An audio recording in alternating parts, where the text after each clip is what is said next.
ప్రజావాణికి హాజరయ్యామా, cell ఫోన్లో games ఆడుకున్నామా, వెళ్ళిపోయామా అన్నట్టు వ్యవహరిస్తున్నారు కొందరు అధికారులు. ప్రభుత్వం ప్రతిష్టాత్మకంగా తీసుకొచ్చిన ప్రజావాణిని లైట్ తీసుకున్నారు అధికారులు. ప్రజల విజ్ఞప్తులను పట్టించుకోకుండా ఫోన్తో టైంపాస్ చేశారు అధికారులు. తెలంగాణ ప్రభుత్వం ప్రజావాణి కార్యక్రమాన్ని ప్రతిష్టాత్మకంగా చేపట్టింది. ప్రజల సమస్యల్ని పరిష్కరించేందుకు వేదిక కల్పించింది. ప్రజలు మారుమూల గ్రామాల నుంచి జిల్లా కేంద్రానికి వచ్చి సమస్యలపై అర్జీలు ఇచ్చి పని కాకపోతే మరోసారి వచ్చి అర్జీలు ఇస్తున్నారు.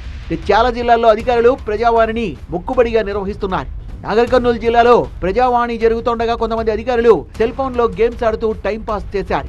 మరికొంతమంది అధికారులు క్యాండీ క్రష్ ఆడుకుంటూ కూర్చున్నారు.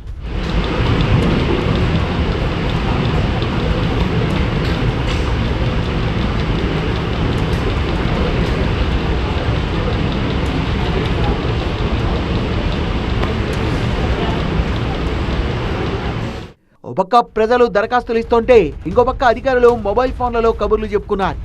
ఈ అధికారులు ఫార్మాలిటీ కోసమైనా ప్రజావాణికి హాజరయ్యారు కానీ కొంతమంది అధికారులు ప్రజావాణికి హాజరు కూడా కాలేదు. నాగర్ కర్నూలు అధికారుల తీరుపై ప్రజలు ఆగ్రహం వ్యక్తం చేస్తున్నారు.